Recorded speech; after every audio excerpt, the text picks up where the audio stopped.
Hello. Hi. To begin with, can you say your name and the year you were born? My name is Thu Trung Nguyen, but in Vietnamese ways it should be Nguyen Trung Thu. And I was born in 1946, August 15. To set the context, could you tell us about your life in the years before the end of the war? In fact, I hold quite an important position for the Vietnam Power Company. Okay? In beginning of 1975, I was assigned as a director of Mỹ Tho Provincial Electricity Utility Center. And at the time, my wife and children was still in Saigon. Okay? But we already, decide to leave Vietnam in case something happened seriously. And we reunited in Mỹ Tho on April 26, 1975, ready to flee of Vietnam. Before we get to that part, can you tell me about your occupation at the time? It was an important position. Under my hand, I have about 80 employees, okay, including technician, the business, commercial people, and also the people who do the service repair, and miscellaneous, activities. It is like to provide production and supply of electricity for a whole city, and including several big districts. And how long had you been living in Mỹ Tho? I was assigned for the position of director in beginning of 1975. And before that, you were living in Saigon? Yeah, we was in Saigon. Position as officer of the exploitation center. Okay. So are you an engineer? Yeah, I'm electrical engineer. Graduated at Phu Tho Technical Center of Vietnam. And did your wife work? At that time, my wife, in fact, she was a student, the 4-year student of pharmacy university. But due to, the burden of the family, she stayed at home for, I think, for 2-3 years before we left Vietnam. And how many children did you have? At that time, we had 2 children. One at 3 years old and the other one at 1 year old. So take us back to April 26, when your family joined you in Mỹ Tho. Yes, so in fact, my wife at that time, she was a contractor, supply material, including lightings, street lights for a company. And we deliver. We got a very big contract at that time, about $10 million. Đồng, Vietnamese piece. Okay, and but she could not get back the money, so she stayed in Saigon, okay, with the children. But I was very nervous because I know that the situation will come very bad. Okay?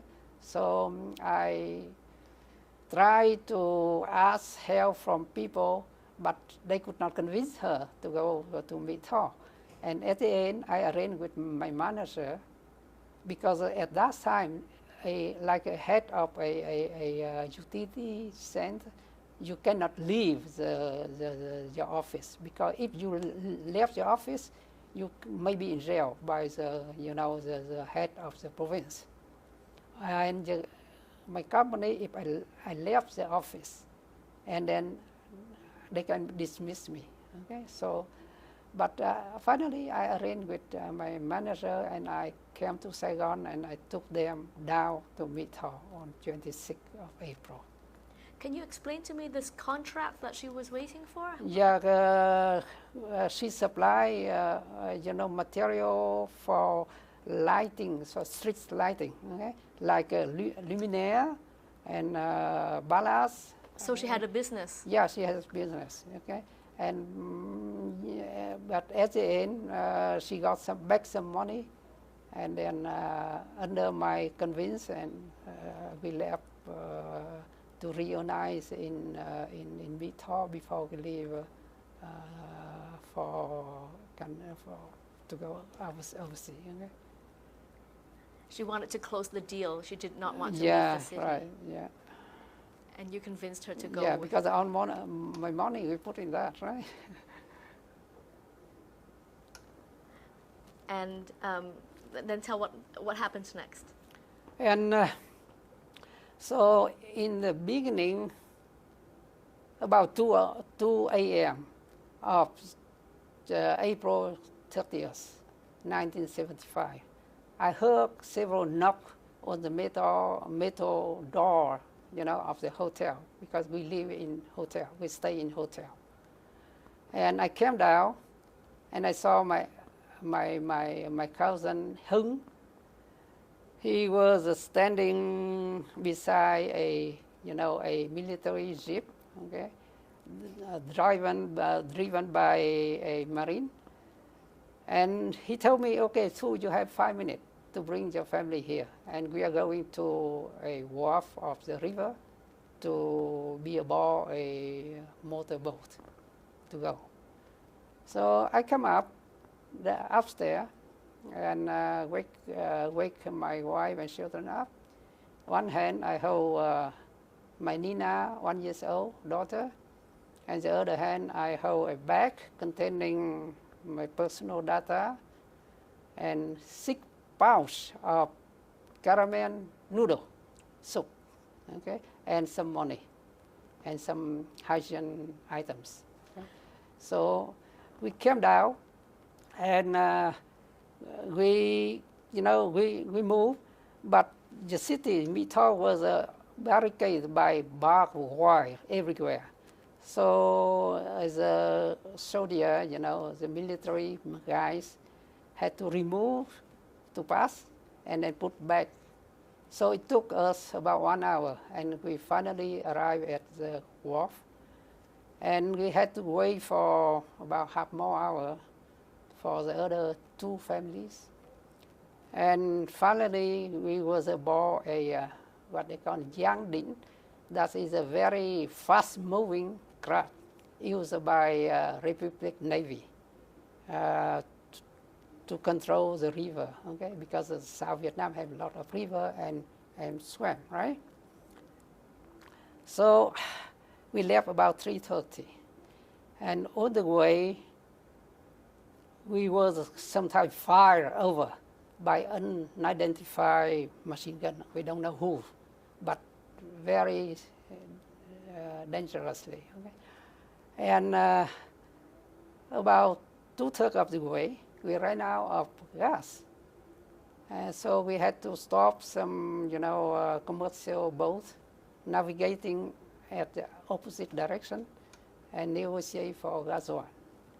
And then finally, we went to the estuary of Dai River. And to be met with a larger ship. But suddenly, the sky became very dark, very strong wind, and water, irritating and very high wave. But Giang Dinh, is not suitable for navigating ocean. It's only for river. So we are thinking of that. We had only 2 life vests for children, and none of us have any floating devices. And at the end, after 1 hour circulating on the estuary, and we met with the ship. But that is the last chance made by captain of the ship because, you know, they were also circulating to fires, but it's not easy in that condition. Can I ask you to go back a tiny bit? Yeah. At the time in Mỹ Tho, which was a city along the Mekong River, Yeah. how was there any signs of fighting or any signs of the? In fact, in the city it was quiet, but outside we can hear the machine gun from time to time. Okay, far away, but at that time, Mỹ Tho still quiet. So other than there were barricades you had to go through, Yeah. but there were no soldiers, no. No, because at that time, what they call Division 4 of Vietnam Cộng Hòa, Republic of Vietnam, draw from Cần Thơ to Mỹ Tho. Okay, they came to Mỹ Tho because Mỹ Tho is very important city. It was, you know, the native city of Madame Thieu, you know, and also it strategically it's very important. So, but the soldier, yeah, they could be somewhere around. We don't see them often, but there are a lot of soldiers. And why did you want to leave at that time? You mean the reason, right? In fact, I read a lot of books at my studenthood. Okay, I read books like Dòng sông Thanh Thủy, Chi bộ ba người of the famous Vietnamese author Nhật Linh. Nhật Linh was a leader, you know, and to form, you know, Viet Minh, that's with Ho Chi Minh, okay? But at the end, Ho Chi Minh kicked him out and put him in jail. So Nhật Linh is very well respected by the intellectual people in Vietnam at that time. And at the same time, I read a lot of books, international books, author written about Marxist, Leninist, and doctrine. And also I saw the movie Dr. Zhivago, you know, and then the experience from family, my own large family. I know I cannot live with communists. And I definitely, I say, I have to go, okay? And I convinced even my father, who tried to keep me in Vietnam, but I convinced him that I leave. So we are very determined to leave Vietnam at the time. And your larger family Yeah, was in from the fact, north?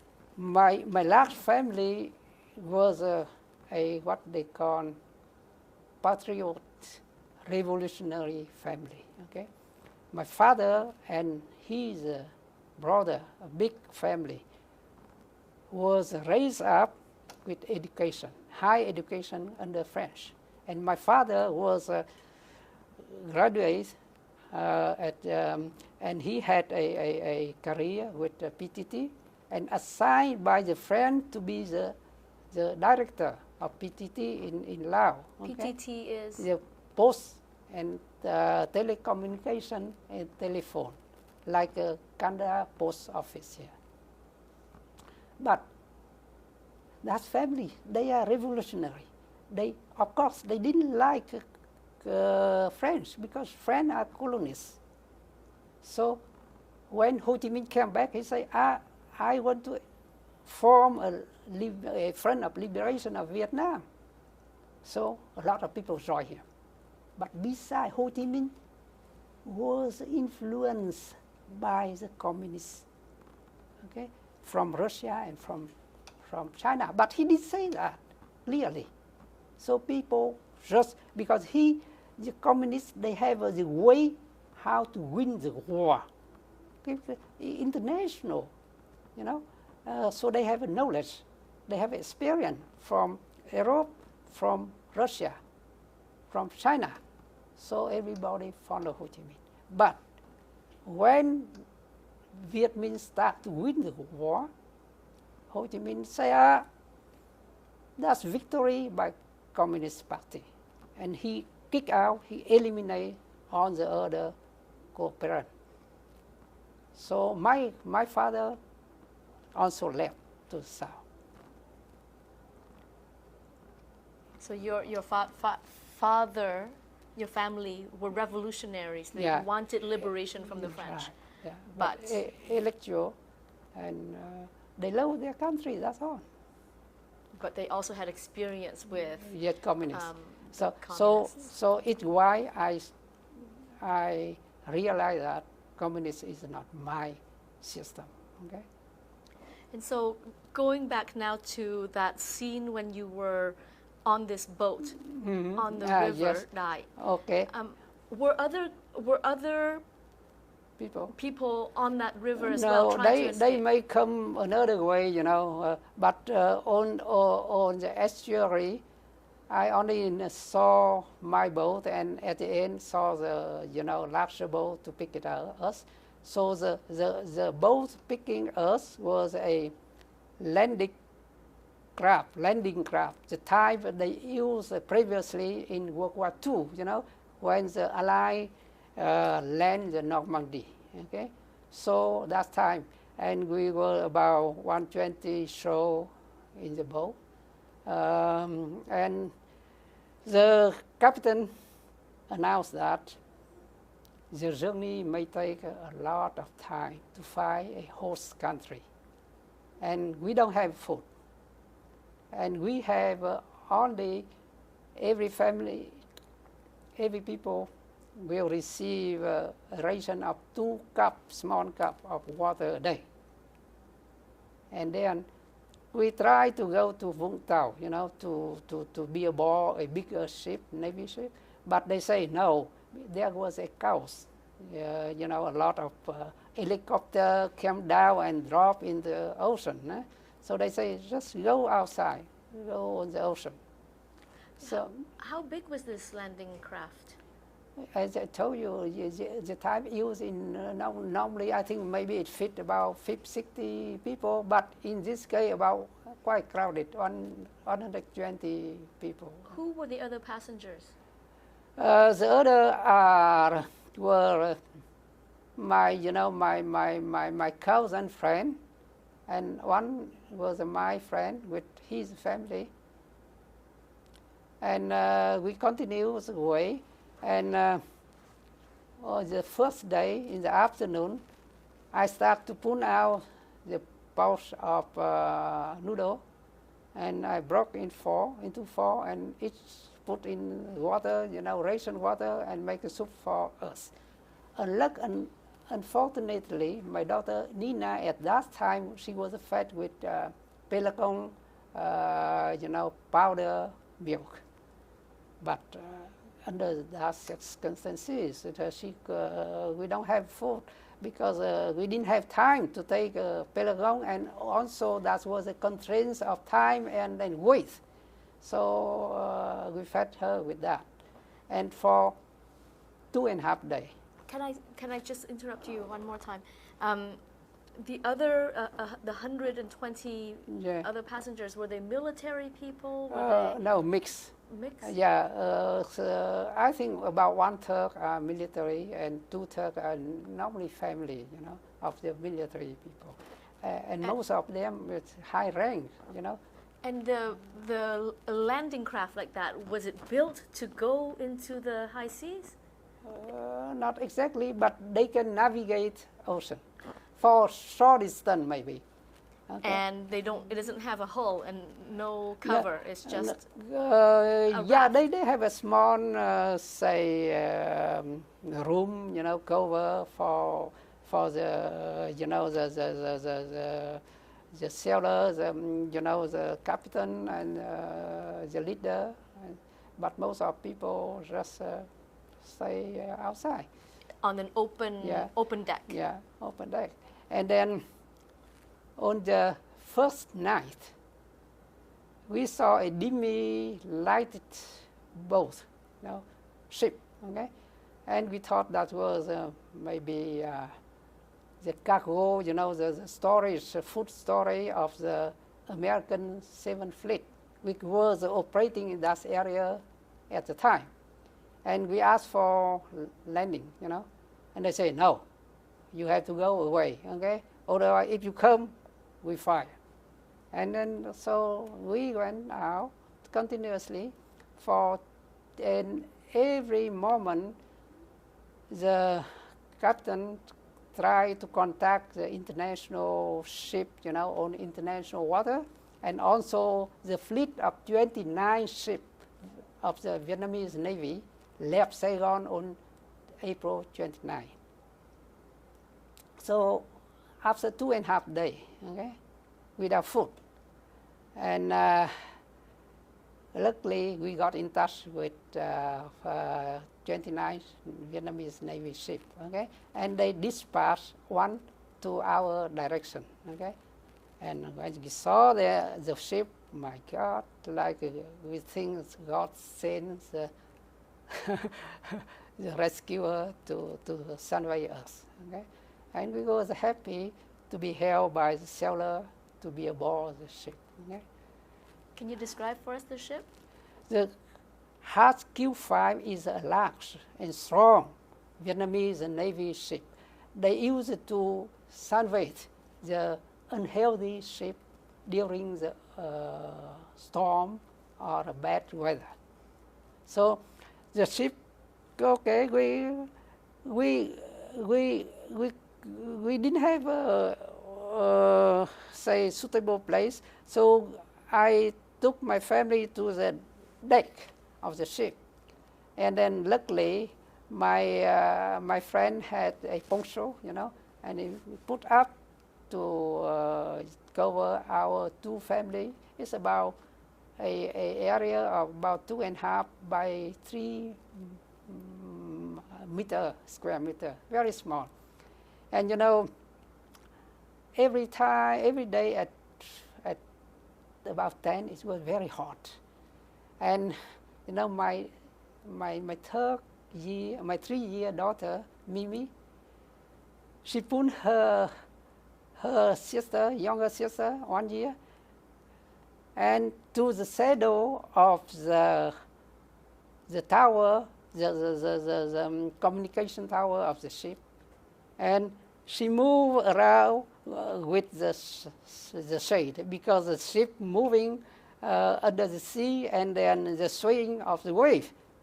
So she moved around, and look at that, and I feel very sad. And I told myself, I said, I have to provide them with a prosperous life and stable life. Even I didn't know what will be the future. Can I ask you something else? The American ship that turned you away threatened to fire on you. Yeah, to fire on us. They were basically threatening to fire on former allies, because I those don't were know. military Yeah, probably. people. But that's it, we guess. We don't know exactly if it is a ship of the 7th Fleet or another ship. We don't know, but that's what we think, what we thought. And on this one of the 29 ships of that fleet, the South Vietnam Navy, who else were on board? My uncle, my cousin Lac, who was a major of the Navy, Vietnamese Navy, and then I think there's a general of the Navy, okay, Vietnam Navy. So was it crowded as well? Yeah, very crowded. And at the last day, I think about the day 8, okay, and we were announced that we are going to Subic Bay, and everybody lightened with the news, because we start to feel that we was under protection of the, of the free world community. But the sadness came when the captain ordered us to unload to the ocean on the ammunition and weapon. And I feel, So the our fight against communists to maintain Vietnam as a part of free world aid. But at the same time, I feel happy because I say, but stop the killing of million Vietnamese people. And we have to find a place where the freedom and human rights was respected. So, okay, we have to accept as condition. And the Husky 5 arrived in Subic Bay at about 6:30 that day, after 8 days on the ocean. And we start to see the Subic Bay, and we was a guide to go to the ground. And from there was a 2 rope put in parallel, and we have to go along that rope to another bigger boat. So the bigger boat, I guess, that was Army Lee's ship, something for help, refugee. And we was aboard the ship late in the evening. And the morning after, at 6 o'clock, I wake up to go to service deck, try to have some refreshment, and then have a pill of water for my children. And fantastically, I saw my 3 siblings, my wife, sister and daughter, including Vin, his wife Jung, and Min. And they was also, they jumped up on a Navy ship in Saigon on 29 and heading Subic Bay too. So we rejoice on the deck of the ship, of the boat, as a big ship, because again we will be on the upper deck because we got experience, because it's hot, but we have air. You can breathe. Otherwise, as the other place is too congested. So we were happy to band together and continue the way for 7 more days. And I think about July 14, we arrived in Guam. So we disembarked the ship, and there was a dozen of military trucks waiting for transportation us to the camp. Before we go there, just one last question about the conditions on the ship during that 7-day voyage. In fact, it's not bad. They provide you with a ration with like tuna or canned meat, and food sometime, rice, cooked rice, or sometime, plastic wrapped, rice, something like that. But with fresh vegetables sometime. But under that condition, I feel American people try very much to help refugees. And I don't know if it is under a contingency program or with the help of international community like the United Nations or not. But I found they are very nice. They took care of people with heart. That was an American Navy? Yeah, American Navy, yes. And,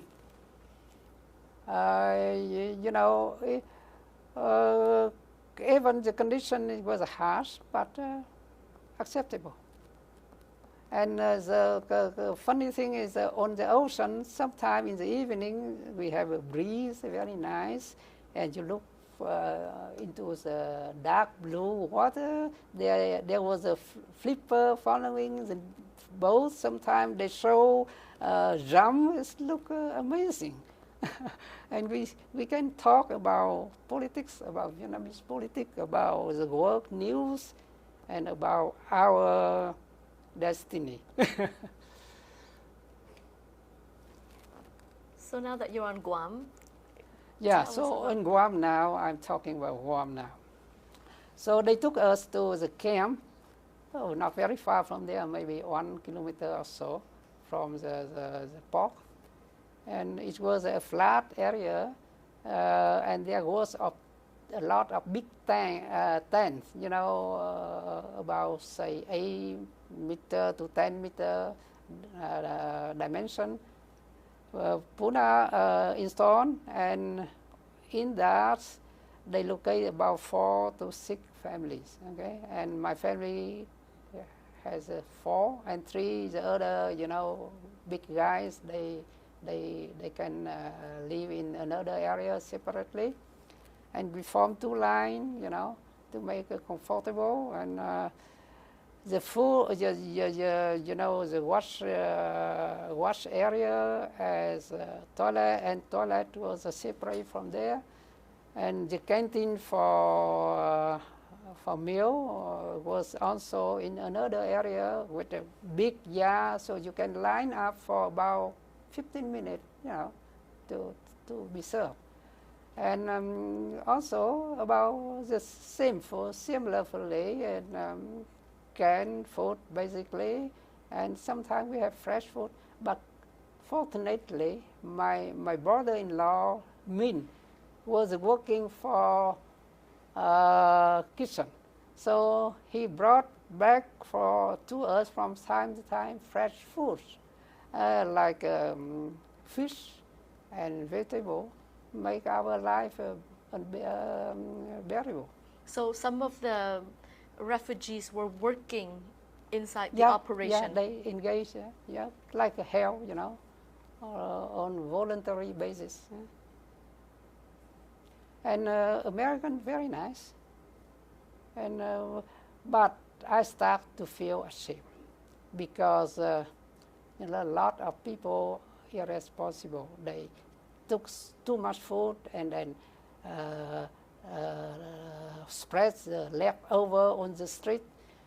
Some guy took a shower but never closed tap, and the operating team calling all the time responsibility and saving, because the water was brought in from Hawaii, Iceland. So I feel ashamed to be a member of that crowd. So I'm thinking, okay, I start to explore the immigration out in another country other than USA. So also that I have several other reasons. So like, my wife at that time was pregnant for about 6 months, so she would need a better health care, okay? And then my second daughter, because I think she consumed too early the heavy food, so she started to have some problem with digestion. And the climate in Guam is quite harsh. The morning, in day is 36 to 40 degrees. At night it's quite cool, and it's dangerous to young children. And another reason was, I know Canada was an open country with respect to communist country. So I expect to see my parents again in the future. And another reason was, I want to improve my profession, career, okay, in electrical engineering.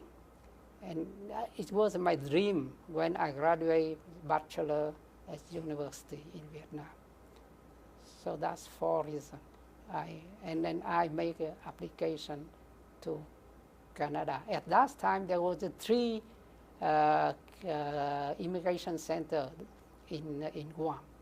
That was French, Switzerland, and Canada. And I chosen Canada to apply. within, I think, about 5,000 or so people. And after 3 days, they called us for health screening for the whole entire family member.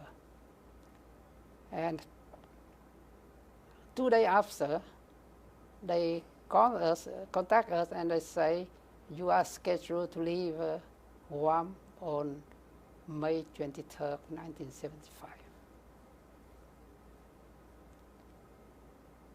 So I left Guam after 9 days, of which 6 days was for process of immigration to Canada. And how did you come to know which city you would live in? Yeah, good question. Because I was in Queen Hotel in Montreal on 23rd April, and the morning after, the immigration office invited us for an interview. And they asked us several, say, basic questions like, where do you want to go in Canada? So I replied, I didn't know very much about the difference between city and province, and but my concern is, you know, I have 2 children and waiting for the third one, so I need a stable job to feed the family first. So, and then the next question they say, so do you know someone in Canada?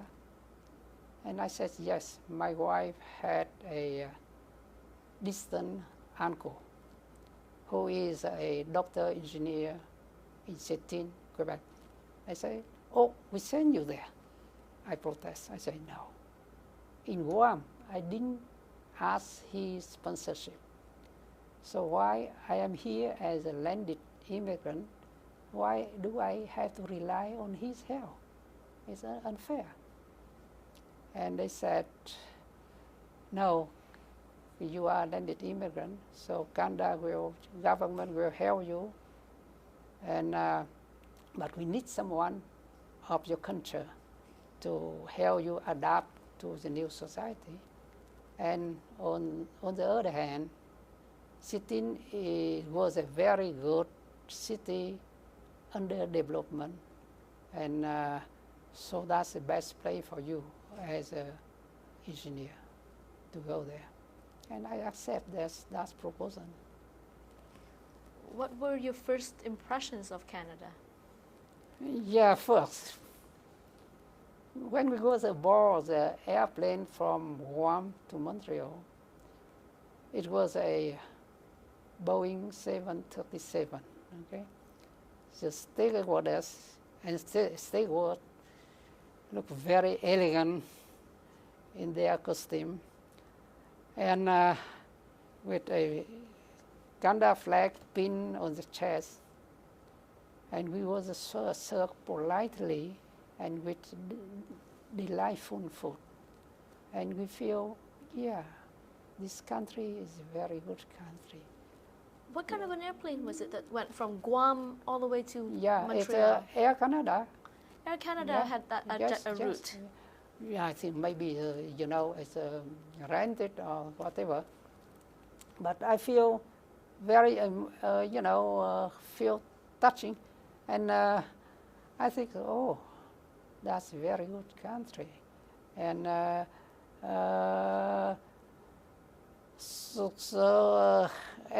when, you know, we was transported from Dockville Airport to Queen Hotel in Montreal in May 23rd, but we still, you know, see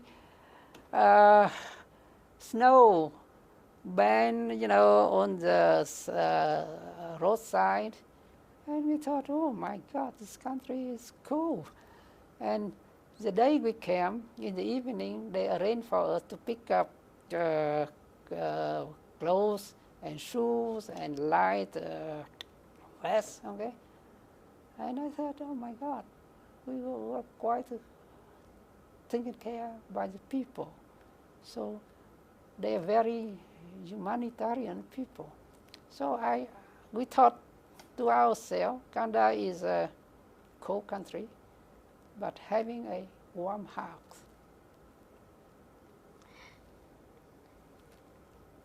How long did it, what kind of assistance did you receive from the government in the first Yes, weeks and months? on 25th morning, the immigration office sent an agent to take us to Dover Airport and escort us to the airplane. And we was received at Sydney Airport by my wife, Uncle Lee, and they invited us to their family to stay for 3 days before we can have a apartment. And the government, and the day, some day later, I went to the manpower center and talked to, I still remember her name in my life. And she's an amazing lady. Her name is Pusha. She's the head office, and she talked to me to understand my background and then my limitation, as well as the job market for engineering in Canada. And she offered me a what they call a retraining course, okay, in human relation, 30 hours. And I met with about 18 immigrants, with different ethnicity, different language, and different religion.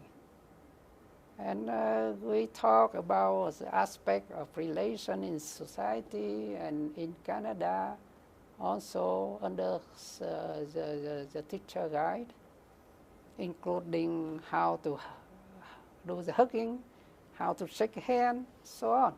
And I feel more confidence to talk and to get in touch with the people.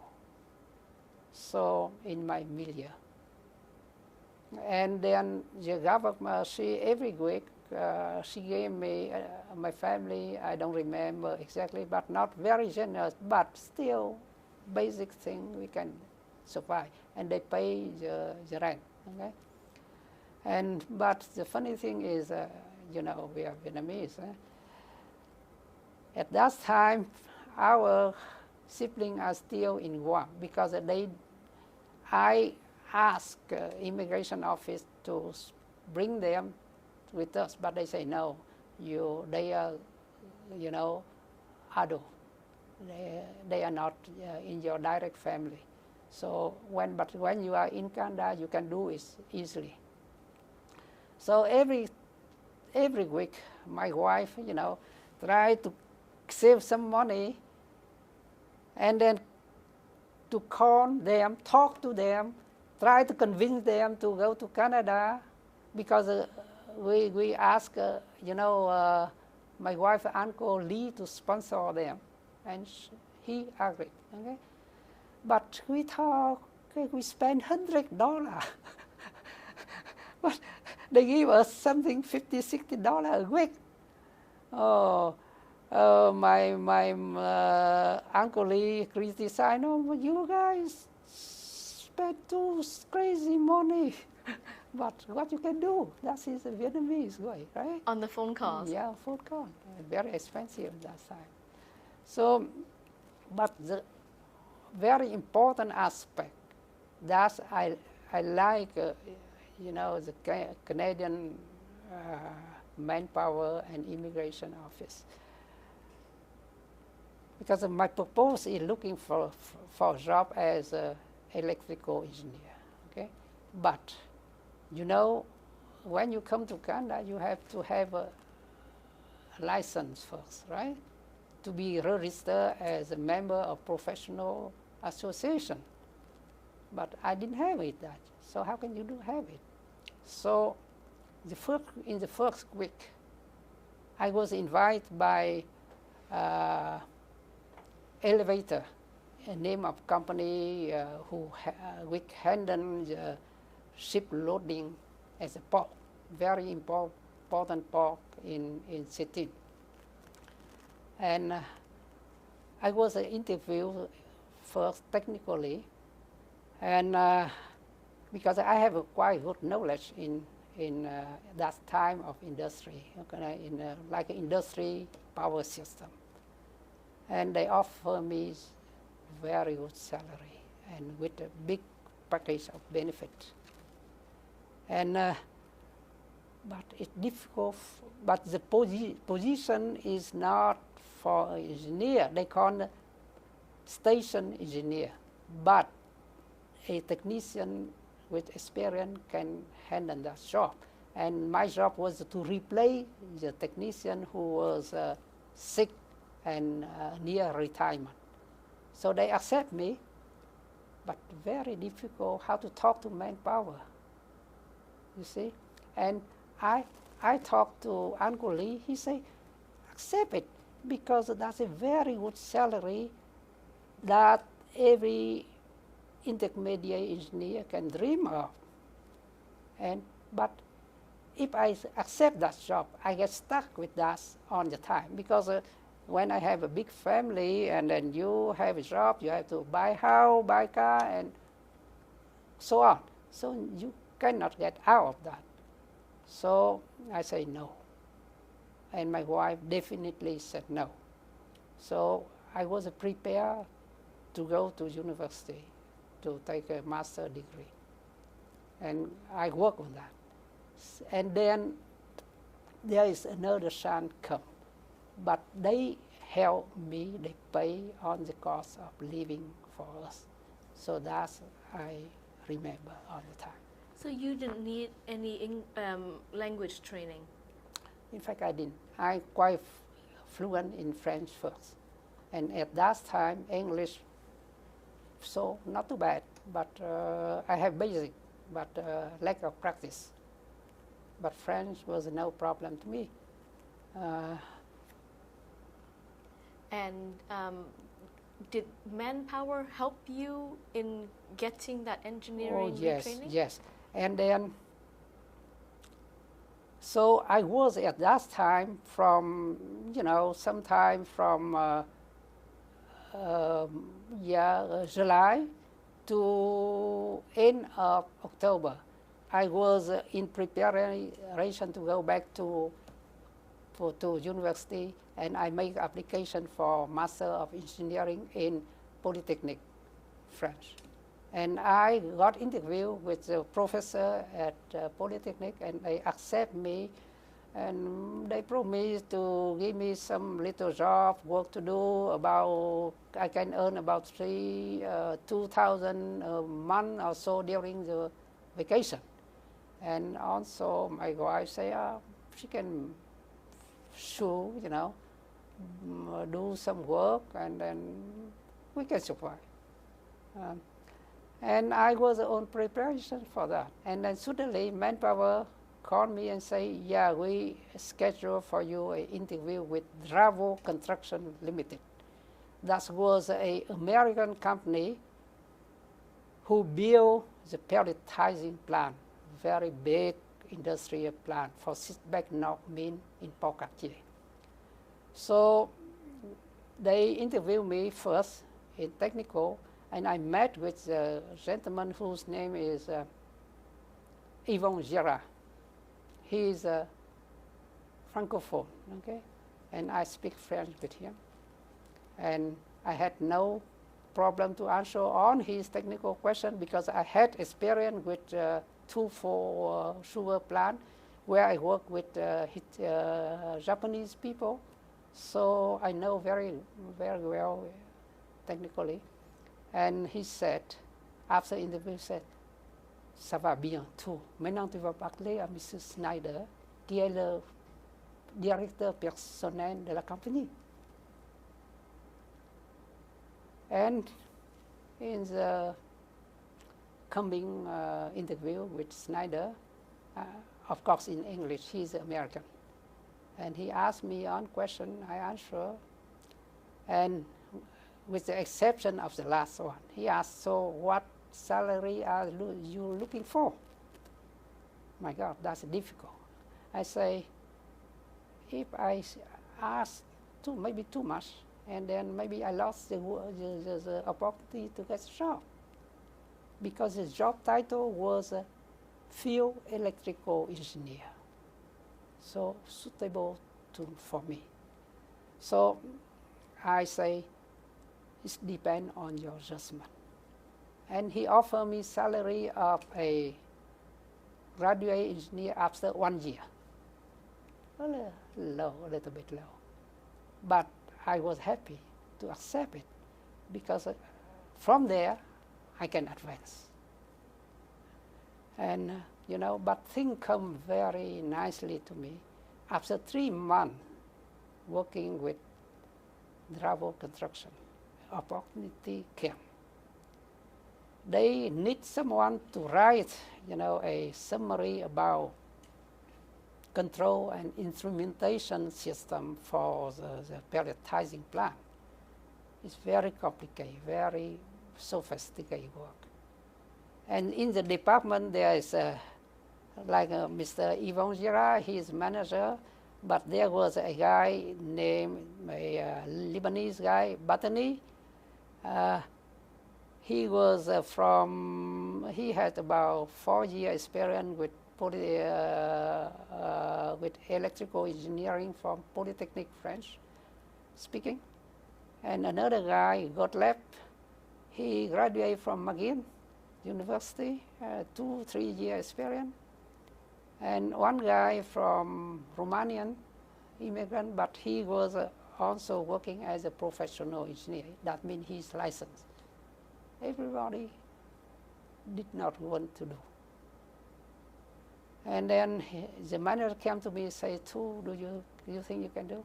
I say, "Yes, but give me time." He say, "How much time?" I say, 3 weeks, okay?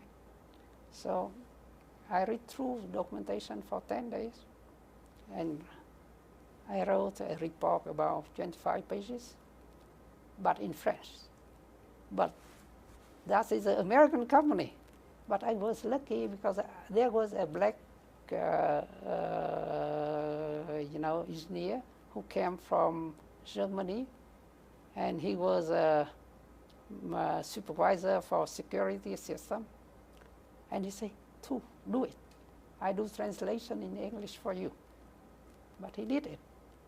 And I submit the report to the engineering manager. And one day later, he called me and said, "Oh my God, you're very good. And we're sorry that we underestimate you, okay? And so I will represent this report to Pittsburgh, because Bravo Construction comes from Pittsburgh, USA, to increase the salary." And then the day later, the superintendent of the project called me and say, "I will ask them to increase your salary by 30%. So I got the salary of writer engineer with same year of experience. So looking back, what were the obstacles and challenges that you faced in your integration? In fact, of course, there are some little obstacle, because I was a field electrical engineer. In the office, I had to speak English and writing everything in English. At that moment, speaking English is not a big deal, but writing English is still tough to me. And but outside in construction, you have to speak French. So French is no problem to me, but speaking French in Quebec is terrible. In the beginning, I hardly can understand, okay? And So I start to learn, pick up some slangs, idioms. So that helps you to get along with people easily. Okay?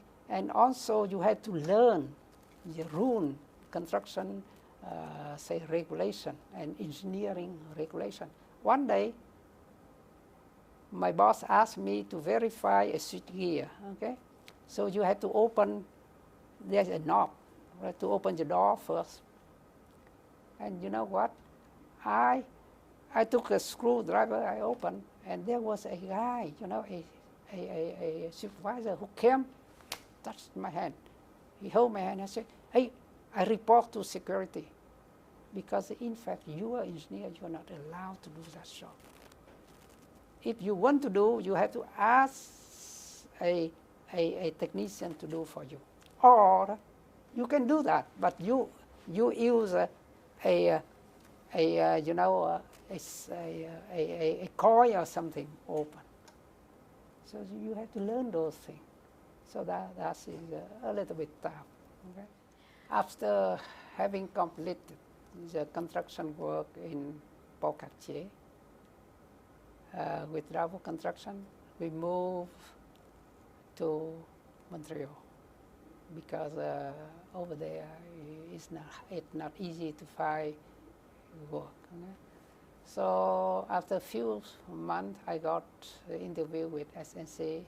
At that time, just SNC Incorporation.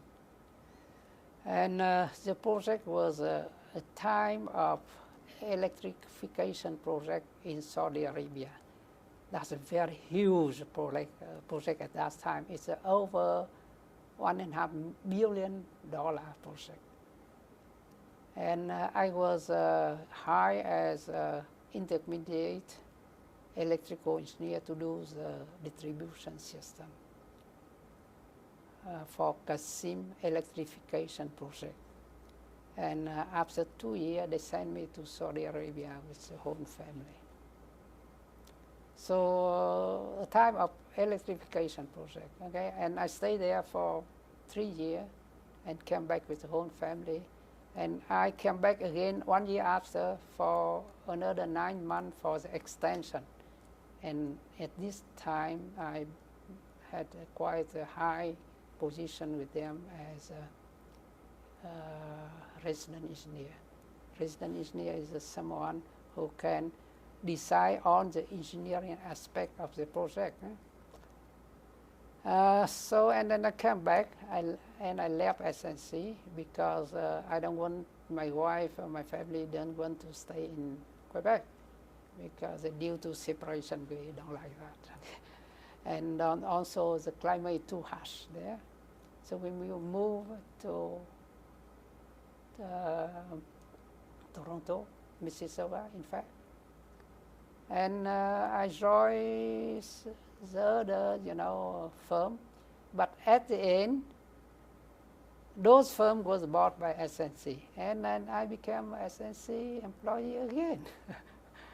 So I was assigned to sometime in Colombia for 10 months, 1 year in Colombia, and then 1.5 years in Bolivia, and then almost 2 years in Upper Volta, what they call Burkina Faso, in French-speaking countries. And then came back, and then went to Korea for AECL, Atomic Energy. And then all those companies rotate around SNC, and then finally bought by SNC. And then I come back to SNC. And in 2007 or so, they invited me to what they call 25-year anniversary, okay? And where I was offered a Longines wash, a special wash by SNC, okay, for people who had over 25 years service. So SNC at that time, I worked for what they call ground travel division. It's big, they handle all the big project, international big project. That's none of the other firm can do. So they have expertise, not only in electrical, but in everything. Right? So I was glad. Recently, SNC has some bad reputation, but my view is different. I think they cannot avoid that situation. Anyway. So 40-some years after you left Vietnam, what do you think of the life that you and your family have built in Canada? In fact, I think I was fortunate to come to Canada, a peaceful, freedom, democratic, and prosperous country. And sometimes I look back to Vietnam and I see, oh, the people there is very, unlucky. They was living, if I was late, and then I could be one of them living in that condition, without human rights, without humanity concept. And also poor, very poor. They have all privilege, go to partisan of party, and the other people was sacrificed and exploited by the party. So I wish one day they will be liberated. At the same time, I think I have to thank Canada for accepting us as a landed immigrant, offering us citizenship, and let us work on the overseas project and development project under their, say, program of aid and cooperation. But still, I think to thank Canada is not enough. Because, I was living under good condition of the society to progress myself, to achieve something in my career and in my life, and my children automatically earn and benefit from that social security and system. Okay, so we think we have to be more realistic. Say, a lot of people get rich, and then when they die, they leave their money, their estate to children. That's the kind of, say, conventional concept of inheritance. I don't think it's right. But I'm thinking of the other people, like if possible, I will leave part of my estate to help the unfortunate people, to help disabled people. That's the way the Canadian people have done and is doing. So that is what I think. And what do you think about Canada's humanitarian response to the refugee crisis? Very important, because recently there are flood of migrants, okay, from South America, from Central America, from Africa, from Middle East, from even Southeast Asia, who try to escape the country to go to European and North American country, including Canada, legally and illegally. So I think the government of Canada has to be careful to do the immigration screening properly to avoid the, the intention, bad intention, to use immigration to destroy this democratic society in the future. Because those people, they belong to several groups. Some from war-torn areas, zone, some from religion-related reason, and some from discrimination by politics, and some looking for economy-related activity. So we have to conserve the country, to keep our system, freedom and democracy as we have to. And what can future generations of Canadians learn from your personal experience and from Canada's refugee program? As my experience, I see the war, okay?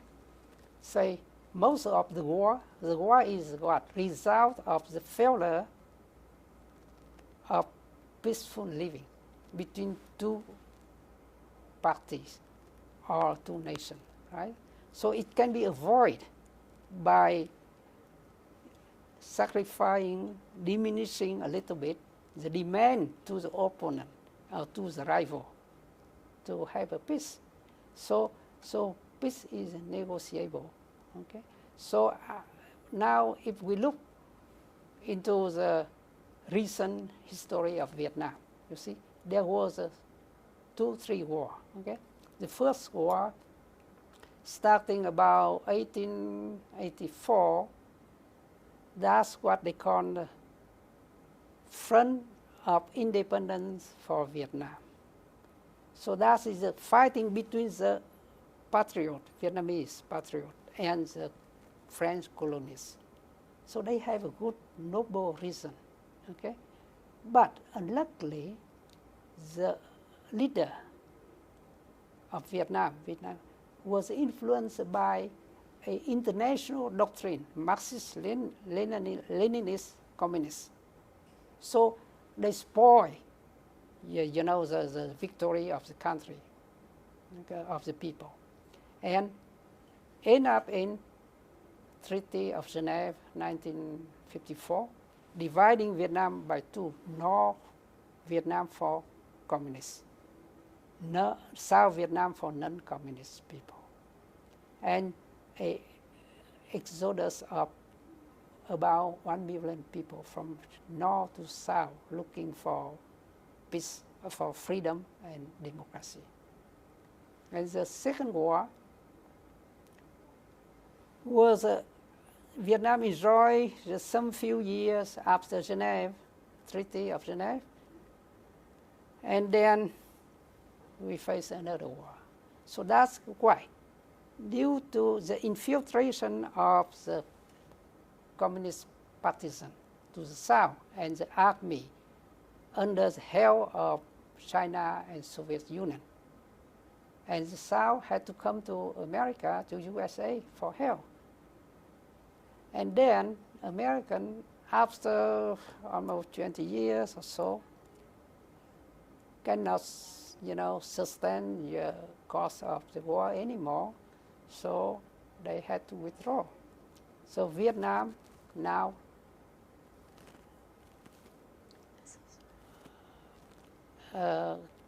occupied by communists.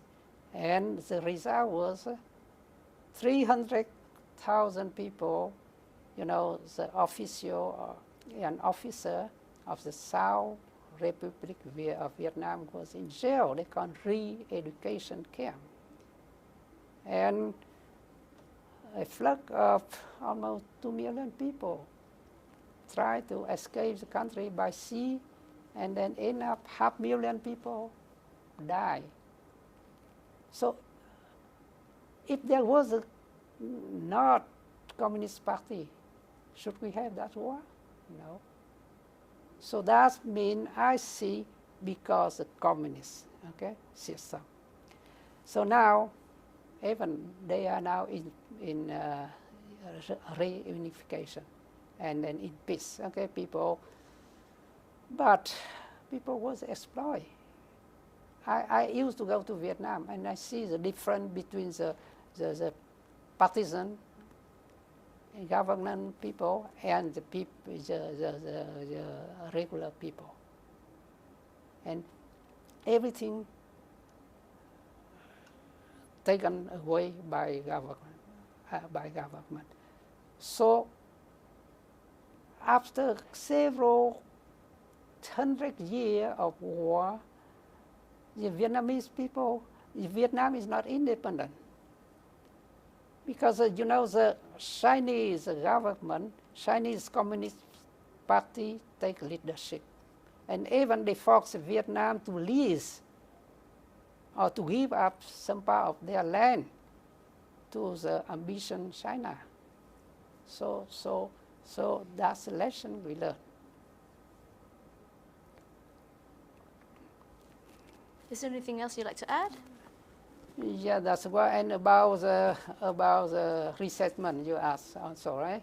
So I think resettlement is important, and we have to look into the, say, integration, because when you come to a country from your root country to a new country hosting you, you have to know their society. You have to know their language. You have to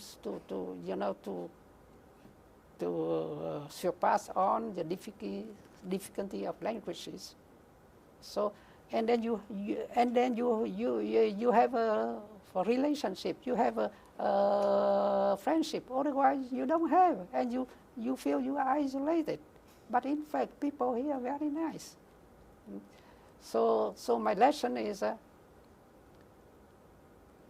you have to adapt to the society, and then, you know, try, if you was a professional, you try to be re-licensed in Canada by, you know, whatever you try. You have to have a plan to do that.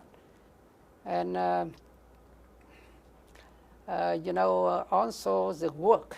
You need to work to help your family first and to contribute to the country you are living in.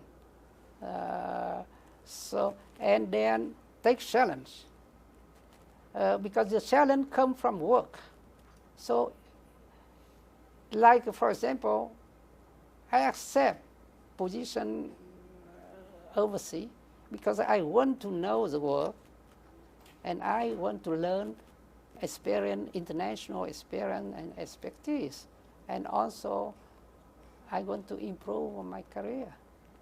So that's and with us, Asian, Southeast Asian, I think we have a good bond, family bond, and we have attitudes of respecting the elder people. So keep it, and then that's the Canadian society may benefit, because they will improve the mental life of senior people, right?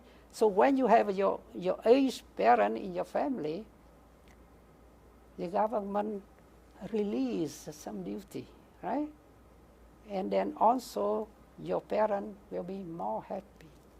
So don't put them in, you know, a what they call nursing house, okay? If it is desperately needed. Otherwise, we lose our way, okay?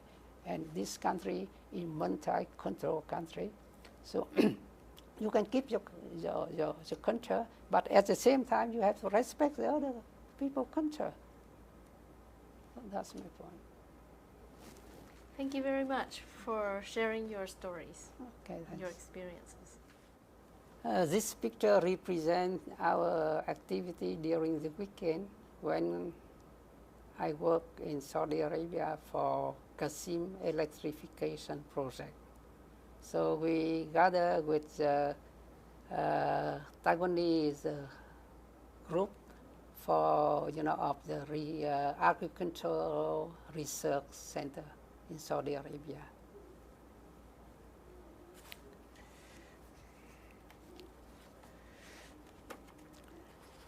This is a picture of myself and my son David.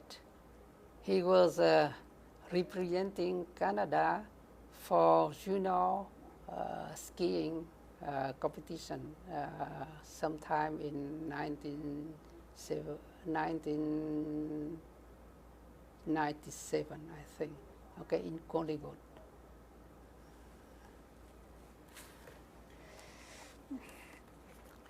This is myself and my wife own project of Zongo Valley.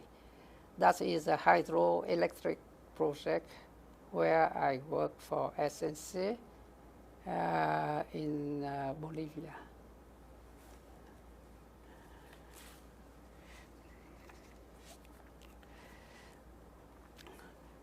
This is a 3 generation gathering in Mississauga at my house when I invited my father to come to Canada to visit us.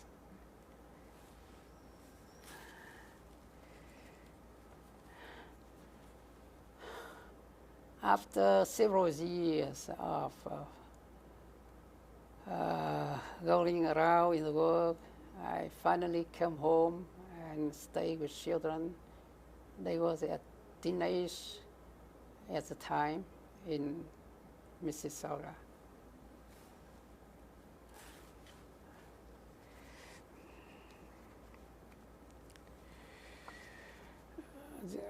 My parent-in-law came to see us when we bought a house in Mississauga. Yes, some of our vacation in Caribbean.